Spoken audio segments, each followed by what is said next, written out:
মুরব্বি মুরব্বি, এই মাহফিলে আউন যাইতো, বন যাইতো, হুতন যাইতো, বাট উঠোন যাইতো না। ঠিক আছে, ঠান্ডা মাথায় শোনেন। আজ যে বিষয়ে ওয়াচ করব এটা বলার পূর্বে কিছু প্রশ্ন করতে চাই সবাইকে।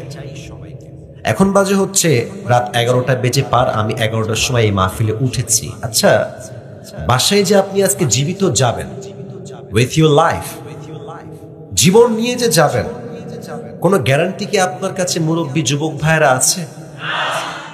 আমি বলেছি জোরে বলতে হবে যে আছে। আচ্ছা, আপনাদের যে নওগাঁ বিশ্ব রোডটা আছে, মনে করেন আপনি আজকে এখন যাচ্ছেন, হঠাৎ করে একটা এমন কিছু হতে পারে যে আপনি মারা যেতে পারেন। হতে পারে না? পারে না? পারে না? তার মানে এই পুরো জীবনের সিস্টেমটা হচ্ছে আজকের ধনী কালকের ফকির, আজকের ফকির কালকের ধনী। ঠিক আছে কথা? জীবনে কোনো গ্যারান্টি নাই।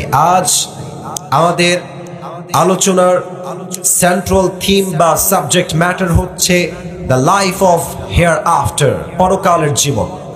পুরো লম্বা সময় আমরা পরকালের জীবন নিয়ে কথা বলতে চাই, বাট কিছু ইমানি প্রশ্ন করছি, উত্তর দেন। পরকালের জীবন যে আছে, এই বিশ্বাস কি আমাদের আছে? ইমানের কথা কিন্তু অনেকে উত্তর দিচ্ছেন না, আমি জানি। আবারও আই আস্ক ইউ অ্যাগেন, আমি আবার বলছি, পরকালের জীবন যে অস্তিত্ব আছে, মরতে যে একদিন হবে, এ বিশ্বাস কি আমাদের সবার আছে? That means all the Muslims in this world, we believe that there will be a final hour bringing the end to this world's life, and there will be a last day. After that there will be no other day. আমরা বিশ্বাস করি এমন একটা ক্ষণ আসবে, এমন একটা ক্ষণ আসবে, এমন একটা মুহূর্ত আসবে যেটা আমাদের জীবনের শেষ মুহূর্ত হবে, আর এমন একটা দিন আসবে যেই দিনটা আমাদেরকে পরকালের দিনে ফিরাই নিয়ে যাবে। ঠিক কিনা বলেন? আচ্ছা, দ্বিতীয় প্রশ্ন করছি, বলেন তো, বুঝে বলবেন, না বুঝলে বলার দরকার নেই, আমি বলে দিব। আপনার বক্তব্য অনুযায়ী, আপনার চিন্তার থেকে আপনি কি ভাবেন আমাকে বলবেন। আচ্ছা, আপনার নগর ভাই কি মনে হয় বলেন তো, দুনিয়ার জীবন বেশি উত্তম না আখিরাতের জীবন বেশি উত্তম? অনেকে উত্তর করেন না, আমি আবারও বলছি, দুনিয়ার জীবন কি বেশি উত্তম না আখিরাতের জীবন বেশি উত্তম? Allah subhanahu wa ta'ala says in this Quran, وَلَلْ آخِرَةُ خَيْرٌ لَكَ مِنَ الْأُولَى. The life of hereafter is much more better than this worldly life. আল্লাহ তাআলা বলছেন, এই দুনিয়ার জীবনের চাইতে আমি আল্লাহ তাআলা আখিরাতের জীবনকে হাজার হাজার গুণ বেশি উত্তম করেছি। সুবহানাল্লাহ। আচ্ছা, আমার দিকে তাকায় কোন তো, আমার বয়স আনুমানিক কত হতে পারে? না না অভি ভাই, আমি বলি আমার বয়স কত মনে হচ্ছে সেটা কর। আচ্ছা, আমি বলি আমার বয়স 30-এর, আপনার 30-এর নিচে। আব্বাজান, আপনার বয়স মোটামুটি 50 তো হবে, আপনার বয়স 60 তো হবে, 60 পার, 70-এর কাছাকাছি, 70-এর কাছাকাছি। আমি কিন্তু মজার জন্য জিজ্ঞেস করি নাই, মূল মেসেজ দেখেন। ওনার বয়স 70, ওনার বয়স প্রায় 60, এখানে কিন্তু 80, ওনার বয়স কমপক্ষে 70 আপ হবে, 80-এর কাছাকাছি। এই দুনিয়ার জীবন যে কত ছোট, আমি আপনাকে একটা আয়াত বলছি কোরআন থেকে। আয়াতটা আছে 30 নম্বর পারা, সূরাতুন নাজিয়াত, 30 নম্বর পারা, ঠিক সূরাতুন নাজিয়াতের একদম শেষ আয়াত। আল্লাহ তাআলা বলছেন, কান্নাহুম ইয়াওমা ইয়ারাউনাহা লাম ইয়ালবাথু ইল্লা আশিয়াতান আও দুহাহা। যখন 70 বছরের মুরব্বী আব্বাজান মারা যাবে, 80 বছরের মুরব্বী আব্বাজান যখন মারা যাবে, পরকালের জীবন যখন শুরু হবে, এটা এত লম্বা হবে। 80 বছরের একজন মুরব্বী, সে বলবে, দুনিয়াতে যে আমি 80 বছর ছিলাম, আমার মনে হচ্ছে পুরো দুনিয়ার জীবনটাই ছিল একটা সকাল কিংবা একটা সন্ধ্যা। আল্লাহু আকবার। 80 বছরের জীবন মনে হবে একটা সকাল। Could you imagine that? 80 বছরের জীবন একটা সকাল মনে হবে আখিরাতের জীবনে যাওয়ার পরে। How much long time it is? কতটা লম্বা সময় হবে এইটা। আশিয়াতান আও দুহাহা, একটা সকাল কিংবা একটা সন্ধ্যা মনে হবে পুরো 100 বছরের জীবন। আল্লাহু আকবার। এবার সবাই মিলে আপনার চোখটাকে জাস্ট 3 সেকেন্ডস 3 সেকেন্ডের জন্য অফ করেন সবাই, মুরব্বী যুবক আমিও অফ করছি, আমি 3 গুনবো, তারপর চোখটা খুলবেন, তারপর দেখেন আমি কি বলি। সবাই চোখ বন্ধ করে, আমি গুনছি 1 থেকে 3 পর্যন্ত। Please right now close your eyes, চোখটা বন্ধ করেন 3 সেকেন্ডের জন্য, আমিও করছি। অন 2 3 ওপেন ইউর আইস, চোখ খোলেন। এখন আমরা যেখানে বসে আছি একটা মাঠ, এই পাশ দিয়ে ভাঙ্গা ভাঙ্গা রাস্তা, ওই পাশ দিয়ে গিয়ে এই পাশ দিয়ে উঠে একটা বিশ্ব রোড আছে সামনে। বিশ্ব রোড আছে না যুবক ভাইয়েরা? আচ্ছা, একটু নিজেকে ওই জায়গায় নিয়ে যান। আমি যেটা আপনাকে বলছি, আগামীকাল শুক্রবার আসছে, সকালে কোনো যুবক যাবে সেলুনে, কোনো যুবক যাবে খেলতে, কোনো মুরব্বী যাবে কাজে। এইটা হচ্ছে বিশ্ব রোড, আর এইটা হচ্ছে ছোট্ট রোড। ছোট্ট রোড থেকে উঠে আমরা বিশ্ব রোডে উঠে হয় ডান দিকে যাই অথবা বাম দিকে যাই। ভাবেন যা আপনি কাল যাচ্ছেন নওগাঁর মেইন শহরে, from Dhamoirhat to Naogaon main city. যখনই আপনি মেইন রোডে উঠবেন সাইকেল নিয়ে, বাইক নিয়ে অথবা আপনার সিএনজি নিয়ে, জাস্ট একটু ভাবেন মুরব্বী ও আব্বাজান ও যুবক, একটু ভাবো। Just try to think about it. Just try to ponder on this message. একটু ভাবেন না আমরা কথাগুলো আমি কি বলছি আপনাকে। যখনই আপনি উঠবেন হাই রোড, যেগুলো বাইপাস রোড, বিশ্ব রোড বুঝে থাকলে বলেন তো, যে বাসগুলো যায়, হানিফ যায়, দেশ ট্রাভেলস যায়, ন্যাশনাল যায়, গ্রামীণ যায়, এই যে বাসের গতিগুলো বিশ্ব রোডে যখন যায়, ট্রাক, বাস, মাইক্রো, কার, যত গাড়িগুলো যায়, এর স্পিড কি কম থাকে না অনেক বেশি থাকে? অনেক বেশি। সামনেতে কুত্তা আসলে কুত্তা পিষে যাবে, শিয়াল আসলে পিষে যাবে। আপনি যখনই উঠছেন বাইক নিয়ে, ইন দ্য মিন টাইম পেছন থেকে এক বিশাল বড় ট্রাক এসে আপনার বাইকে এমন জোরে ধাক্কা দিয়েছে, এক ধাক্কায় মুরব্বী বা যুবক উড়ে গেছে, উড়ে গিয়ে তার এই মাথার এই কপালের সাইডটা রাস্তার যে পিচ, ঠাস করে এমনে লাগছে পিচের উপরে। আমার দিকে তাকান, পিচে গিয়ে মাথাটা এমনে পড়ছে পিচে, আর এমন জোরে আঘাত লেগেছে মাথায়, পুরো কপালটা ফেটে ফিলকি দিয়ে গলগল করে রক্ত বের হচ্ছে। আর ধামইরহাটের সব লোক দৌড় দিয়ে আসছে, বাঁচাও, এক বিশাল বড় অ্যাক্সিডেন্ট হয়েছে, বাঁচাও, কে আছো কোথায়, দৌড় দিয়ে আসো। দৌড় দিয়ে আসছে, দেখছে আপনি অজ্ঞান, কোনো সেন্স নাই, চতুর্পাশে রক্তে পুরো জায়গাটা লাল হয়ে গেছে। Let's take him to the hospital. চলো সবাই তাকে মিলে আমরা হসপিটাল নিয়ে যাই। আপনাকে খুব দ্রুত নওগাঁয় নিয়ে গেছে, বলছে কাজ হবে, রাজশাহী নিয়ে যান, রাজশাহীতে নিয়ে গিয়েছে। You're senseless, কোনো জ্ঞান নাই, and you don't have the strength to talk with anybody. আপনি কথাও বলতে পারছেন, আপনি বোবা হয়ে গেছেন, অজ্ঞান হয়ে গেছেন। দীর্ঘ 24 ঘন্টা পর আপনার চোখ খুলেছে, দেখছেন যে উঠার পরে আপনি এমন একটা রুমে আছেন, রুমের ডানেও সাদা, বামেও সাদা, সামনে পেছনে সব, everything is just look like a white colour, সবই সাদা। আমি আসলাম কোথায়, আমি ছিলাম কোথায়? আমি তো ধামইরহাটে ছিলাম, আমি এখানে কেমনে আসলাম? এই রুমটা কিসের রুম? তাকায় দেখছেন ঠিক গ্লাসে লেখা আছে লম্বা করে লাল কালিতে, the name of the room is ICU, the last stage of your life. ICU তো কখন না হয় জানেন না আপনারা?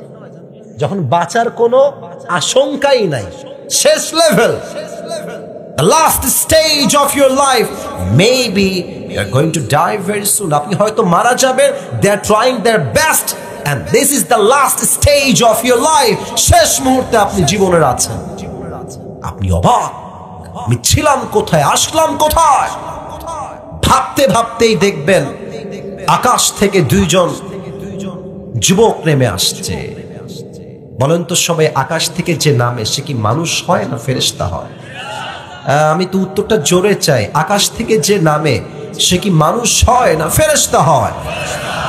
এই ফেরেশতা আসার পরে মানুষের মাঝে হবে 2 রকম গুণ।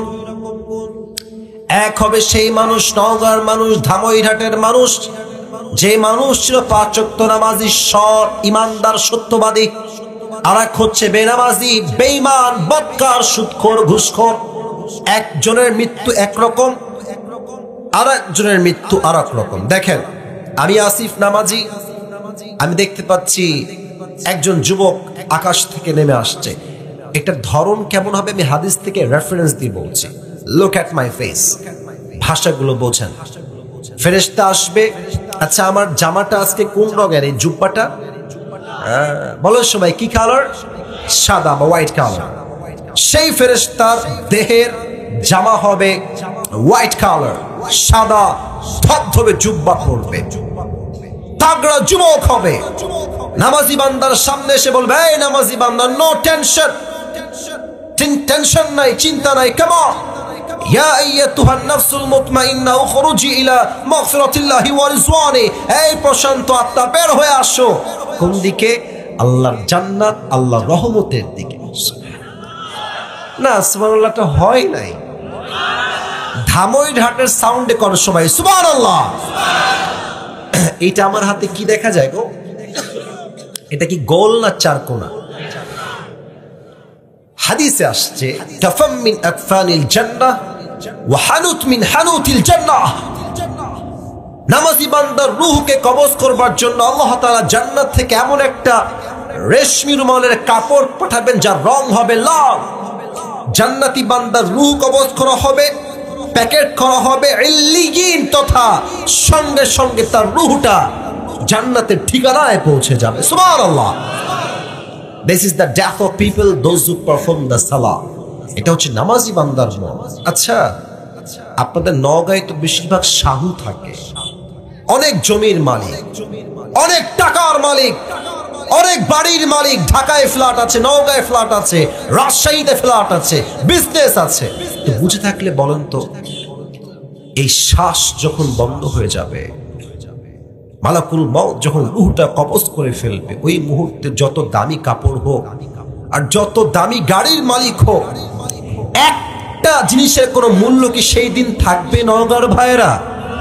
আচ্ছা, এই যে তোমাদের অনেকের গার্লফ্রেন্ড আছে, আমি জানি তোমরা ভাবো যে তোমার গার্লফ্রেন্ড তোমার আপন, বেটা বিপদে পড়লে বাপ মা ছাড়া হারিকেন দেওয়ার কাউকে খুঁজে পাওয়া যাবে না। আজকে মরলে কালকে 2 দিন হবে। সবচাইতে কাছের যে মানুষ, আপন যে মানুষ, সেই মানুষটা একদিন এমন ব্যস্ত হয়ে যাবে, আপনার কবরে গিয়ে সূরা ফাতিহা পড়ার সময়টাও সে খুঁজে পাবে না। ঠিক কিনা বলেন? আজকে মরলে কালকে 2 দিন, পরের দিন আর কাঁদবে না। পড়েন না সবাই, আজকে মরলে কালকে 2 দিন, পরের দিন আর কাঁদবে না। যাদের জন্য করছো কামাই তারা তোমায় চিনবে না, যাদের জন্য করছো কামাই তারা সবাই ভুলে যাবে। আজকে এমন যুবক আছে সুদ খায়, ঘুষ খায়, হারাম কামায়, জাস্ট মায়ের জন্য, বাপের জন্য, বউয়ের জন্য। মৃত্যুর পরে জাহান্নামে সে আগুনে পড়ে বাপ মা বউ কেউ তাকে স্মরণ রাখতে চায় না। ঠিক কিনা বলে? তারা মৃত্যু হবে বড় ভয়ঙ্কর। যখন মালাকুল মউত তার সামনে আসবে, তার ড্রেস হবে ব্ল্যাক, কালো। তার চেহারার যে রং, আমাদের তো কেউ শ্যামবর্ণ, কেউ ফর্সা, কেউ কালো, তাই না? মালাকুল মউতের চেহারার রং হবে নীল, নীলাভ বর্ণের চোখ, দেহ হবে নীল কালার। তার এক পা থাকবে জমিনে, আর মাথা থাকবে একদম আকাশ বরাবর, বিশাল লম্বা একটা দেহ। আব্বাজান, ও মুরব্বী আব্বাজান, আমার দিকে তাকাও। যুবক, আমার দিকে তাকাও তো। যখন তুমি বেনামাজি হয়ে মরবা, তো মালাকুল মউতের এই ভয়ঙ্কর রূপ দেখে দেহটা থর থর থর থর করে কাঁপবে। একবার ডানে দৌড় দিবে, কথা বলে কেন ছেলে পেলে? আশ্চর্য, 1000 লোক বসে আছে, একটা সাউন্ড নাই, এখানে সাউন্ড হচ্ছে কেন? মিয়া ফাইজলামি মনে হয় এখানে। আমরা রাজশাহী মানুষ, নওগাঁর মানুষ, আমরা ভদ্র ভদ্র, আর জায়গা মতো আমরা শাসনও করতে পারি যুবক ভাইরা। ঠিক কিনা বলো? Stop, keep quiet, keep silent. একটা কথা শুনতে চাই না। রূহটা ডান দিক বাম দিক সামনে পেছনে থর থর করে দৌড়াবে। আর মালাকুল মউত ডাক দিয়ে বলবে, এই বেনামাজি বান্দা, স্টপ, থাম। বেনামাজি বান্দার দিকে মালাকুল মউত তার থাবা এমনি দিবে, এমন জোরে এক থাবা দিবে, আয় হায় হায় হায় হায়, যখন টেনে হিচড়ে এটা বের করবে, একটা জীবিত ছাগলকে জবেহ না করে তার চামড়া কেউ যদি টেনে হিচড়ে ছিঁড়ে ফেলে, ওই ছাগলটার যেই পরিমাণ কষ্ট হয় তার চাইতে কমসে কম 70 গুণ বেশি কষ্ট দিয়ে বেনামাজি বান্দার রূহটাকে কবজ করা হবে। সকলেই বলেন নাউজুবিল্লাহ। আমি রবের কাছে দোয়া করি, আল্লাহ আমার এই ধামুরহাটের প্রিয় ভাইদেরকে, যুবকদেরকে, মুরব্বীকে, আমাকে, মাকে, বোনকে তুমি এই মৃত্যুর কঠিন যন্ত্রণা থেকে বাঁচাই দিও। সকলেই মন খুলে পড়া আমিন। আপনার সবাই আল্লামা দেলোয়ার হোসেন সাইদি হুজুরের নাম শুনেছেন না? ছি ছি, এত আস্তে কইলেন, তার নামটা শোনার কথা শুনছেন না আপনারা সবাই? আপনারা কি ভয় টয় পান? আরে কিসের ভয়? আগে তো বলতো হক কথা বললে, এই হুজুর জঙ্গিবাদ রে ধর, হুজুরকে মৌলবাদী জঙ্গিবাদ ট্যাগ দিত আমাদেরকে। আমি আজকে একটা কথা খুব ক্লিয়ারলি বলছি, আমার ভাই বাম পাশে আছেন, হুজুররা এখানে আছেন, আমরা সবাই বসে আছি। কার ক্ষমতা আছে একবার রাজাকার বলে দেখো, তোমার পিঠের চামড়া একটাও থাকবে না। নওগাঁর ভাই বলো সাহস, তাহলে কিসের আওয়ামী লীগ, কিসের বিএনপি? কোনো কথা নাই। এই দেশে এখন ক্ষমতার বড়ায় চুল পরিমাণ জনগণ বরদাস্ত করবে না যুবক ভাইরা। উনি একটা কথা বলতেন পরকালের জীবন নিয়ে, কথাটা মনে পড়ে গেল, বিধায় বলছি। যদি আপনার পারমিশন দেন তবে কি বলা যায়? ওইদিকে কথা শোনা যায় না, বলা কি যায়? উনি পরকালের জীবন বোঝাবার জন্য একটা ছোট্ট ঘটনা সেই দিন বললেন সিলেটের একটা ওয়াজে। আমি শুনছিলাম বাসার সোফায় বসে বসে ফ্রি টাইমে। উনি একটা অবাক করে ঘটনা বললেন। উনি বললেন যে একজন যুবক স্বপ্নে দেখলো যে তাকে পেছন থেকে একটা বাঘ তাড়া করছে। কি তাড়া করছে? বাঘ। দৌড়াচ্ছে দৌড়াচ্ছে দৌড়াচ্ছে, দেখছে একটা বিশাল বড় পুকুর, গাছ আছে তার রাস্তায়, আর ডাল ঝুলে আছে পুকুরের দিকে। এই দুজন কই যায়? এই দুজন কই যায়? বসো বসো। একদম না, মুরব্বী একজন যাক, ওয়াশরুম লাগলে মুরব্বী অ্যালাউড, বাট যুবক তোমার ওয়াশরুম লাগলেও তুমি দোয়া না করে আজকে উঠতে পারবা না, ঠিক আছে কিনা? খবরদার সাহস করো না। তো সেই যুবক বাঘের তাড়া খেয়ে দৌড়াতে দৌড়াতে দৌড়াতে ওই পুকুরের যে গাছের ডালটা আছে, এক লাফ দিয়ে গিয়ে ডাল ধরে ঝুলেছে। ওদিকে আছে বাঘ, ডাল ধরে সে ঝুলে আছে। হঠাৎ করে দেখছে পানির নিচ থেকে এক বিশাল বড় সাপ এমনি উঠেছে তাকে খাওয়ার জন্য, হা করে আছে। ওইদিকে বাঘ, এদিকে সাপ। বিপদ কি কম না বেশি? এখনো বিপদ শেষ হয়নি, আরো বিপদ সামনে আছে। হঠাৎ করে সে শুনতে পাচ্ছে কটকট কটকট কটকট শব্দ। কি রে? কটকট শব্দ কই থেকে আসে? তো দেখছে গাছের ডালের যেই গোড়া, ওই গোড়ায় বসে একটা কালো ইঁদুর আর একটা সাদা ইঁদুর কুটকুট কুটকুট করে ডাল কাটতেছে। বিপদ কি কমলো না বাড়লো? ওই যুবকটা তো অস্থির, পাগল, চিৎকার করছে, বাঁচাও, কে আছো, আমাকে বাঁচাও। হঠাৎ করে সেই যুবক দেখছে গাছের উপরের একদম ডালে একটা বিশাল লম্বা একটা মৌচাক, মধুর চাক, আর মধু কয়েক করে তার মুখের উপর এসে পড়েছে জিহ্বায়। মধুর যেই স্বাদ, ওই স্বাদ পেয়ে নিচে যে সাপ, ওইদিকে যে বাঘ, এদিকে যে সাদা ইঁদুর, কালো ইঁদুর ডালটা কাটতেছে, সব ভুলে গেছে সে। কি হইল এটা? ঘুম ভেঙে গেছে। ব্যাখ্যা কিন্তু এখনো আসছে সামনে। সে বলছে কিরে, এই স্বপ্নের ব্যাখ্যা কি হবে? তো একজন আলেমের কাছে বলছে, হুজুর আমি এই স্বপ্ন দেখলাম, what is the explanation of this dream? এই স্বপ্নের ব্যাখ্যা কি? তো হুজুর বলছে, বাবা এটা স্বপ্ন ব্যাখ্যা এক অসাধারণ ব্যাখ্যা। এটা সবার জীবনের বাস্তবতা, এটা আপনার বাস্তবতা, এটা আমার বাস্তবতা, এটা আমার ভাইয়ের বাস্তবতা, প্রত্যেকটা হুজুরের, প্রত্যেকটা আলেমের, প্রত্যেকটা যুবকের, প্রত্যেকটা মুরব্বীর, প্রত্যেকটা মায়ের, প্রত্যেকটা বোনের জীবনের বাস্তবতা। ঠিক কিনা বলেন? কেন ঠিক বলুন, আমি বুঝাই দিচ্ছি। উনি বললেন, এই যে বাঘটা তোমাকে তাড়া করছিল, এটা কোনো বাঘ নয়, এটা হচ্ছে তোমার পেছনে মালাকুল মউত ছিল। আর তুমি যে গাছটা ধরে ঝুলেছিলা, নিচে ছিল সাপ। এটা সাপ নয়, this is your grave, this is your কবর, এটা হচ্ছে তোমার কবর। আর যে সাদা ইঁদুর ছিল, এটা হচ্ছে তোমার রাত, কালো হচ্ছে তোমার, সাদা হচ্ছে তোমার দিন, আর কালো ইঁদুর হচ্ছে তোমার রাত। আর ওই যে উপর থেকে এক ফোঁটা মধু পড়লো, মিষ্টি খেলা, সব ভুলে গেলে এই এক ফোঁটা মধু হচ্ছে তোমার চাকরি, তোমার ব্যবসা, তোমার জমি, তোমার টাকা, তোমার বাড়ি, তোমার বউ, তোমার বাচ্চা, তোমার বাপ, তোমার মা, তোমার সম্পত্তি, তোমার স্ট্যাটাস, তোমার সম্মান, তোমার পড়াশোনা, তোমার স্মার্টফোন, তোমার টিকটক, ফেসবুক সব হচ্ছে ওই এক ফোঁটা মধু। মানুষ আজ টাকার মালিক হয়ে এমন ভাবে চলে মনে হয় সে কোনোদিন কবরে যাবেই না। তো হুজুর বললেন ওই এক ফোঁটা মধুর জন্য তুমি পুরোটাই ভুলে গেছো। মানুষ টাকা পেয়ে আখিরাত যে আসবে একদিন, কবরে যে যাওয়াই লাগবে একদিন, সবাই ভুলে গাফেল হয়ে গিয়েছে, ঠিক কিনা বলে? এটা হচ্ছে সেই পরকালের জীবন। সেকেন্ড চ্যাপ্টারে আসছি, সবাই একটা কাশি দেন, একটা তাকবীর দিবেন এমন ভাবে যেন প্রমাণ হয় আমরা শুরুতেও বাঘের বাচ্চা, মাঝেও বাঘের বাচ্চা, শেষেও বাঘের বাচ্চা। লিল্লাহি দেখবে একটা অবাক তথ্য শেয়ার করছি, হয়তোবা আপনারা বলতে গেলে আমি শিওর বলতে পারবো মোটামুটি 90% লোক জানেন না। বলতে গেলে এই পরকালের জীবন কিন্তু 3টা ভাগে বিভক্ত, আলেমরা ছাড়া অন্যরা হয়তো জানেন না। পরকালের জীবনটা কয় ভাগে বিভক্ত? আমার হাত দেখেন, ওয়াজটা বুঝাই দিচ্ছি। 1,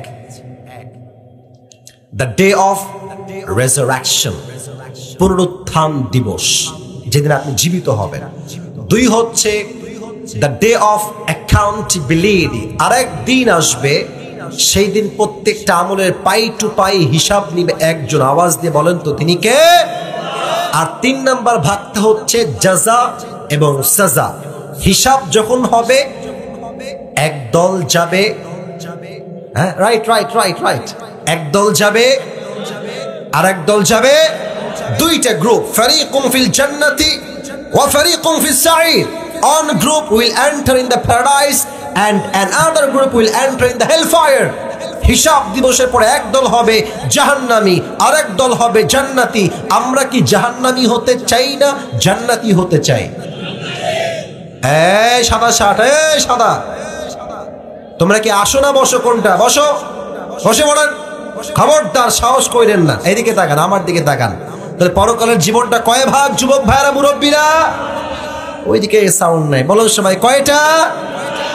1 হচ্ছে পুনরুত্থান দিবস। আচ্ছা, আমার কবর যদি আপনি আজকে আমাকে দিয়ে দেন, 3 দিন পরে কি আমার লাশটা আর আগের মতো থাকবে না পচে যাবে? এটাই তো নিয়ম। জামা কাপড় লাশ সব পচে যাওয়া। কাফেররা কি বলে? কাফেররা বলে যে অসম্ভব, মৃত্যুর পর আমার বাপ গেল, মা গেল, দাদা গেল, কেউ তো আর ফিরে আসে নাই। মুহাম্মদ সব মিথ্যা কথা কয়। নাউজুবিল্লাহ পড়ে সবাই। আচ্ছা, পরকালের জীবনে যে আমরা উঠবো, বিশ্বাস কি আমাদের সবার হয় না? আচ্ছা, এই যে আপনাদের উপরে এই যে এটা দিয়েছেন, এটা হচ্ছে সামিয়ানা, মাঝে কি পুতা? এটা খুঁটি বা বাঁশ। যদি খুঁটি পড়ে যায়, এটা কি পড়ে যাবে না? আচ্ছা, এই সামিয়ার উপরে, বিশাল উপরে, ওইটার নাম কি? এখানকার লোক খুবই অ্যাক্টিভ, এদিকে লোক কথা কয় না। ওইটা উপরে কি? ছোট্ট একটা সামিয়ানা লাগছে হচ্ছে খুঁটি, বাঁশ, নয় পড়ে যাবে। এত বড় একটা আকাশ যে টিকে আছে, সেই পৃথিবীর শুরু থেকে নিয়ে পড়ে গেছে। কে টিকিয়ে রেখেছে? আরে কোন কে? তিনি। আল্লাহ বলছেন আনতুম আশাদ্দু খালকান আমিস সামাউ বানাহা। এই বান্দা, তোর মাথায় কি কমন সেন্স নাই? আমি যেই আল্লাহ এত বড় বিশাল আকাশকে খুঁটিবিহীন ঠিক রেখেছি, সেই আল্লাহ আমি চাইলে তোরে কি আবার জীবন দিতে পারি কি পারি না? আরে বুঝে থাকলে না হেসে কোন পারি কি পারি না? আল্লাহ বলছে ডেফিনেটলি আমি পারি। 2, হিসাব দিবস। আপনারা যারা আছেন, আপনাদের টিনের বাসা কার কার আছে? টিনের বাসা? টিনের বাসা নাই? আচ্ছা, ওই যে ভাই হাত নামাও। টিনের বাসা, এদিকে তাকান। অনেকের আছেন জানি, বোঝেন না তাই হাত তোলেন নাই। আচ্ছা, সকালে যখন রোদ ওঠে 7টা বা 6টার সময়, আপনি দেখবেন টিনের বাসায় টিনে কিছু এই যে ছোট্ট ছোট্ট ফুটা থাকে না? দেখবেন যখন রোদ উঠে ওই ফুটাতে আলো আসে, আর দেখবেন ছোট্ট ছোট্ট ধূলিকণা দেখা যায় বাট ধরা যায় না। আপনি ধরবেন, গায়েব হয়ে যাবে। এই হিসাব দিবসে আল্লাহ বলছেন ফামান ইয়ামাল মিসকালা যাররাতিন খায়রান ইয়ারাহ ওয়ামান ইয়ামাল মিসকালা যাররাতিন শাররান ইয়ারা, ছোট্ট ছোট্ট শস্য দানা পরিমাণ ভালো আমল যদি কেউ করে এটাও ওজন হবে। শস্য দানা পরিমাণ কেউ যদি খারাপ আমল করে এটাও ওজন দিবে। একজন আওয়াজ দিয়ে বলেন তো তিনি কে? আউয়ালু মা ইউহাসাবু বিহিল আবদু ইয়াউমাল কিয়ামাতি আস-সালাত। সেই দিন প্রত্যেকটা বান্দার জন্য প্রথম হিসাব হবে নামাজ। নামাজ পড়েছি না আমাকে জবাব দাও। এখানে কত যুবক আসছে, মাহফিলে আসছে, মুরব্বীরা আসছে, অনেকে এসাও পড়ে নাই, ফজরটাও পড়বে না। আপনারা সবাই আজহারী সাহেবের নাম শুনেছেন না? ওনার একজন নানা ছিলেন, তার নাম হচ্ছে গোলাম সারোয়ার সাইদি হুজুর। উনি এক অসাধারণ কথা বলেছেন নামাজ নিয়ে। আমি বলছি, আপনারা ঠিক হলে ঠিক বলবেন, নয় চুপ থাকবেন। উনি বলেন, নামাজ নাই যার, ঈমান নাই তার, নামাজ নাই যার, মুসলিম হিসেবে পরিচয় দেওয়ার অধিকার তার নাই। যুবক ভাইরা ঠিক কিনা বলো? ওমরে ফারুক রাদিয়াল্লাহু তাআলা আনহুর জামানায় একজন যুবক আসছে ওমরের কাছে, এসে বলছে, ওমর একটা অভিযোগ আছে। কি অভিযোগ বলো? বলছে, আমার যে মালিক আছে সে প্রত্যেক দিন আমার কাছে এদিকে তাকান 6 দিরহাম চার্জ করে। নওগাঁর ধামুরের ভাইরা, কয় দিরহাম? তো আপনি একটু কথাবার্তা বলে কমায় দেন, এত দিরহাম আমি চার্জ দিতে পারবো। তো বলছে, ঠিক আছে কমায় দিব, বাট আপনি কি করেন? আপনার ব্যবসার সোর্স কি? কি ইনকাম করেন? তো সে ডান পাশে, বসো বসো, ধাক্কা দিও না, বসো বসো বসো। আচ্ছা, রাত প্রায় 12টা বাজতে গেছে, 12টার পরে কি 1 মিনিট ওয়াজ করা যাবে না? আরে নওগাঁর মানুষ তো তাফসীর কে ওয়াজ কলিজার থেকে ভালোবাসে যুবক ভাইরা, ঠিক কিনা বলেন? সমস্যা এক জায়গাতে আছে, আসলে সব লোক ওয়াজ না, কিছু লোক চেহারা দেখতে আসে। যে হুজুরকে ইউটিউবে দেখেছি, দেখতে অনেক সুন্দর লাগে, আজকে দেখে আসি, সরাসরি দেখা শেষ বাড়ি যায়। বাট এখন যারা বসে আছি আমরা, 12টা বাজে, একটা লোক আমাকে দেখার জন্য নয়, আল্লাহর জন্য মাহফিলে এসেছে, ঠিক কিনা বলেন? তোমার ব্যবসা কি? তুমি কি করো যুবক? তো সে বলছে, অমর আমি মূলত চাকু বানাই, খঞ্জর। খঞ্জর কেমন হয়? আমার ডান হাত দেখেন, এটাও চাকু, এটাও চাকু, বামে হচ্ছে হ্যান্ডেল, মাকবাদাতু ফি ওয়াসাতি, ডানেও চাকু বামেও চাকু, মাঝে হচ্ছে হ্যান্ডেল। বলছে, তাই নাকি? তোমার তো ব্যবসা অনেক লম্বা, তোমার তো 6 দিরহাম নয়, at least you should be charged 10 dirham, তোমার তো 10 দিরহাম চার্জ হওয়ার কথা। ওই যুবক বলছে, ও আচ্ছা আমর, বুঝে গেছি, সবাই যেহেতু মুসলমান তাই তুমি সবার বেলায় নরম, আর আমি যেহেতু কাফের তাই তুমি আমার বেলায় হয়েছে গরম, তাই না আমর? আজ তোমার একদিন কি আমার একদিন, হুমকি দিয়ে বের হয়ে গেছে। আচ্ছা বলুন তো, শীতকালে আমরা শীত লাগলে কি মরি দেই? ফজর নামাজের পরে এমনে চাদর, বলো সবাই কি মরি দেই? আমি আপনাদেরকে দেখাচ্ছি, আপনারা সবাই আমার চেহারার দিকে তাকান। চাদর তো আমরা এই পাশে একটা ঝুলাই, এই পাশে একটা ঝুলাই। সে কি করেছে? এক বিশাল লম্বা একটা চাকু বানিয়েছে ওমরকে হত্যা করবার জন্য। নাউজুবিল্লাহ বলবেন না আপনারা? বিশাল লম্বা খঞ্জর বানিয়ে আমার পেটের ডান দিক তাকান। এই যুবক ভাইরা, মুরব্বীরা, এইদিকে নয়, এই দিক তাকাও। পেটের এই ডান দিকে বিশাল লম্বা একটা খঞ্জর বা ছুরি রেখেছে। আর এই যে চাদরটা আছে, চাদরটা ডান দিক থেকে নিয়ে এমনি ঢেকে দিয়েছে, পুরো মুখটা চাদর দিয়ে ঢেকেছে, মেয়েদের নেকাবের মতো। যখন মুখটা পুরো ঢেকে ফেলেছে, কেউ চিনতে পারছে না এটা কে আসলে। ফজরের নামাজের সময় ওমর আসছে ইমাম হয়ে, ডাক দিয়ে বলতে, সাহাবা একরাম দাঁড়িয়ে যাও, নামাজ যাও, দাঁড়িয়ে যাও, সফু সফু বেগম কাতার সোজা করো, লম্বা হয়ে দাঁড়াও, কাঁধে কাঁধ মিলিয়ে দাঁড়াও, আল্লাহু আকবার। দাঁড়িয়েছেন নামাজ। এদিকে আমার হাত দেখেন, হাদিসটা বুঝতে হলে আমার হাত দেখেন। সানা পড়েছেন, সূরা ফাতিহা পড়েছেন, কিরাত পড়েছেন, আল্লাহু আকবার, গিয়েছেন রুকুতে। আর এই পেছন থেকে ওই মুনাফিক আবু লুলু আল মাজুসি চাদরটাকে এমনি ধরে উড়াই দিয়েছে। আর এখান থেকে খঞ্জরটা বের করে সোজা ওমরের পেটে আমার ডান হাত দেখেন ধরে এমনি একবার পোজ দিয়েছে, আরেকবার, আরেকবার, এক একটা পোজ এতটা ধার ছিল, হাদিসে আসছে এতটা ধার ছিল, ওমরের 2 পেট কেটে নাড়ি ভুড়ি সব বাহিরে বের হয়ে চলে আসছে। নামাজের মাঝে তিনি চিৎকার দিয়ে বলছেন, আমাকে একটা কুকুর হত্যা করেছে, আমাকে বাঁচাও, কে আছো কোথায়? অজ্ঞান হয়ে পড়ে গেছে। আর ওই কাফের ওমরকে হত্যা করে ছুরি দিয়ে আঘাত করে পেছন থেকে যাওয়ার সময় যত সাহাবী তার হাতের কাছে আসছে সবাইকে আঘাত করেছে। 7 জন সাহাবী চাকুর আঘাতে নামাজরত অবস্থায় জায়গাতেই শেষ। আর ওমর এমনি অজ্ঞান হয়ে পড়ে আছে। এক সাহাবী দৌড় দিয়ে ওমরকে ধরে সাইডে নিয়ে গেছে, ডান দিকে, অজ্ঞান, চোখ বন্ধ, নারী ভুড়ি সব বের হয়ে গেছে বাহিরে। এবার সাহাবায়ে কেরাম নামাজ পড়ে ডাক দিয়ে, চাই না তবে ডাক্তাররা কোথায়, তাআল এদিকে আসো তোমরা সবাই। ওমর ফারুকের হায়াত শেষের দিকে, হয়তোবা তিনি মারা যাবেন, তার দাড়ি ভুড়ি সব বের হয়ে গেছে। ডাক্তাররা দৌড় দিয়ে আসছে।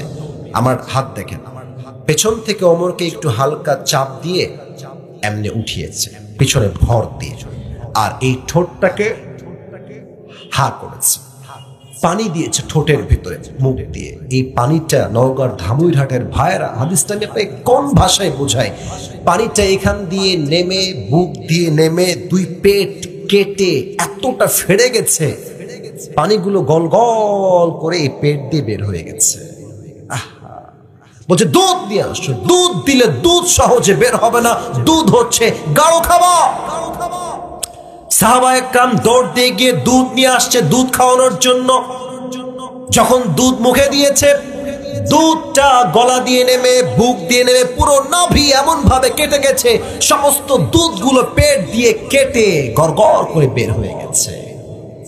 এই দৃশ্য দেখে সাহাবায়ে কেরামদের মাঝে কান্নার রোল। হয়তো ওমর ফারুক আর বাঁচবে না, এই তো জীবনের শেষ মুহূর্তে তিনি আছেন। হঠাৎ এক সাহাবী দেখছে ওমর ফারুক তার চোখটা ভেরি লিটল বিট একদম ছোট্ট করে খুলেছে। নওগাঁর ভাইয়ের একদম ছোট। ওই সাহাবী দৌড় দিয়ে আসছে, ইয়া ওমর মালাকা, ইয়া ওমর, হে ওমর আপনার কি হয়েছে, আপনি এমন করছেন কেন, আপনি কি ঠিক আছেন কিনা? ওমর ফারুক ডাক দিয়ে বলছে, কোনো কথা নয়, তোমার কানটা আমার মুখের কাছে নিয়ে আসো, জলদি আসো, কাম অন, কাম ফাস্ট, জলদি আসো। ওই সাহাবী দৌড় দিয়ে গিয়ে ওমর ফারুক এমনি শুয়ে আছে চিত হয়ে, তার কানটা ওমরের মুখের কাছে নিয়ে গিয়েছে।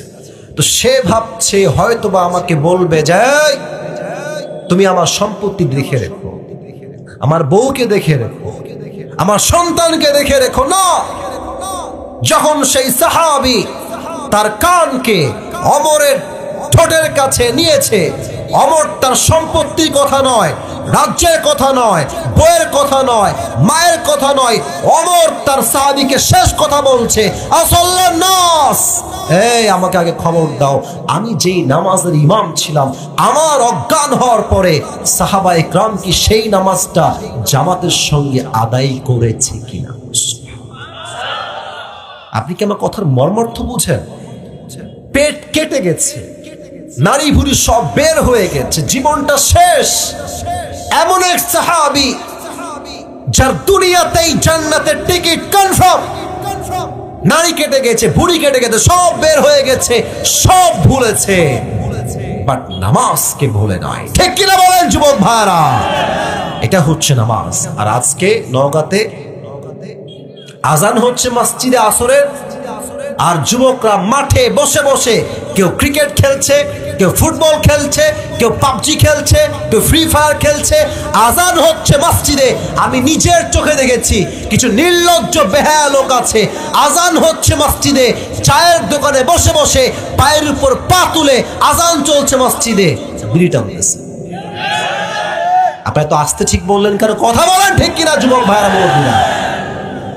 আমি তো অবাক হয়ে যাই নওগাঁতে এই কাজটা দেখে। আজান হচ্ছে মসজিদে, কিছু মুরব্বী দেখছি ওই চায়ের দোকানে বসে বসে সিনেমা দেখতেছে, হিন্দি গান দেখতেছে। ঠিক কিনা বলেন যুবক ভাইরা?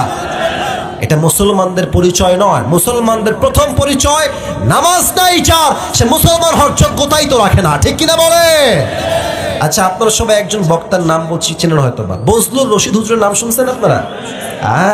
মুরব্বীরা খুব ভালোই চেনেন আপনারা, আপনাদেরকে খুব ভালোবাসে, খুব ভালোবেসে কথা উনি বলেনও বটে, মাশাআল্লাহ। একটা কথা বলে গেল উনি, আমার মনে পড়েছে ইউটিউবে শুনেছিলাম, বলা যাবে কি যাবে না? আচ্ছা, আমাদের তো এখন তো আমার পাশে আলেম আছেন, এ পাশেও আলেম, আলেম দিয়ে ভরা আমার স্টেজ। আগের যুগে টাটকা, আগের যুগ বলতে 5 আগস্ট আগের যুগের কথা বলতেছি। 5 আগস্টের আগে যত সুদখোর টাটকা মুনাফিক, এক ওয়াক্ত নামাজ পড়ে না, ঘুষ খায়, সুদ খায়, ওর বউ পর্দা করে না, মাহফিলের স্বভাব। আপনার আসতে ঠিক কেন, জোরে বলেন ঠিক আছে কিনা আমার কথাটা। এখন আমরা হুজুররা এসে বলছি মাশাআল্লাহ অনেক ভালো মানুষ, এই সেই, কিন্তু আমরাও জানি এটা টাটকা বাটপা, ঠিক কিনা বলেন? তো হুজুর এক এলাকায় গেছেন, মনে হয় টাঙ্গাইল হবে, আমি নট শিওর। তো যাওয়ার পরে আমাদের